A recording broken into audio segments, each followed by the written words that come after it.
या देवी सर्वभूतेषु मातृरूपेण संस्कृता ओं नमस्तस्यै नमस्तस्यै ಹೊರನಾಡು ಶ್ರೀ ಅನ್ನಪೂರ್ಣೇಶ್ವರಿ ನಮಃ.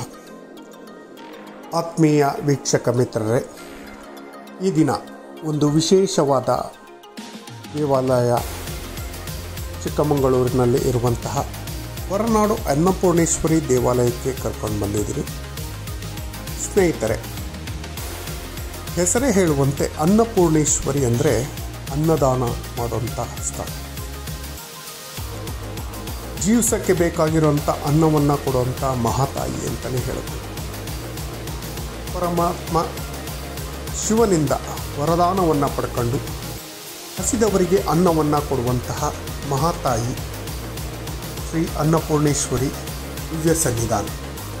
ನಿಮ್ಮ ಯಾವುದೇ ಕಷ್ಟಗಳಿರ್ಬೋದು, ಆ ಕಷ್ಟಗಳನ್ನು ಹೇಳ್ಕೊಂಡು ಈ ಸ್ಥಳಕ್ಕೆ ಭೇಟಿ ನೀಡಿದ್ದೇ ಆದರೆ ನಿಮ್ಮ ಕಷ್ಟಗಳನ್ನು ಕ್ಷಣ ಮಾತ್ರದಲ್ಲಿ ಬಗೆಹರಿಸುವಂತಹ ಅದ್ಭುತವಾದ ದಿವ್ಯಕ್ಷೇತ್ರ ಅಂತಲೇ ಹೇಳಬಹುದು. ಅನ್ನಪೂರ್ಣೇಶ್ವರಿ ದೇವಾಲಯ ಹೊರನಾಡು, ನಮ್ಮ ಸುಂದರವಾದ ಮಲೆನಾಡಿನ ಕಳಸ ತಾಲೂಕಿನ ಹೊರನಾಡಲ್ಲಿ ಇರುತ್ತೆ. ಕಳಸದಿಂದ ಸುಮಾರು 5-6 ಕಿಲೋಮೀಟ್ರು.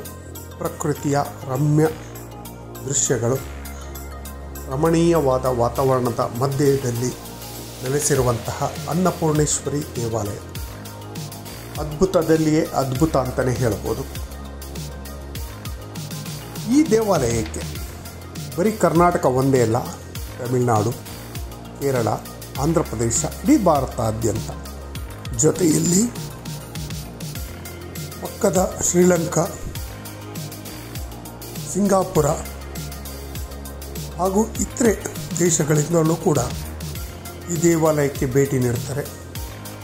ಅನ್ನಪೂರ್ಣೇಶ್ವರಿ ದೇವಾಲಯದ ಪ್ರಾಂಗಣದಲ್ಲಿ ಭಕ್ತರು ಭಕ್ತಿ ಭಾವದಿಂದ ಬಂದು ತಮ್ಮ ಇಷ್ಟಾರ್ಥಗಳನ್ನು ಈಡೇರಿಕೆಗಾಗಿ ಹೋಗ್ತಾರೆ. ನೋಡಿ, ದೇವರ ಮುಖದಲ್ಲಿ ಎಷ್ಟು ಕಳೆ ಇದೆ ಅಂತ. ನೀವೇನೇ ಬೇಡ್ಕೊಂಡ್ರೂ ಅದನ್ನು ಕೊಡುವಂತಹ ಮೂಲ ಮೂರ್ತಿಯ ವಿಡಿಯೋವನ್ನು ತಂದಿದ್ದೀನಿ. ದಯವಿಟ್ಟು ನೋಡಿ. ಈ ಮಾಹಿತಿ ನಮಗೆಲ್ಲರಿಗೂ ಇಷ್ಟ ಆಗಿದ್ದರೆ ದಯವಿಟ್ಟು ಈ ಚಾನಲ್ಗೆ ಪ್ರತಿಯೊಬ್ಬರು ಸಬ್ಸ್ಕ್ರೈಬ್ ಮಾಡಿಕೊಳ್ಳಿ. ಧನ್ಯವಾದಗಳು.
Huh.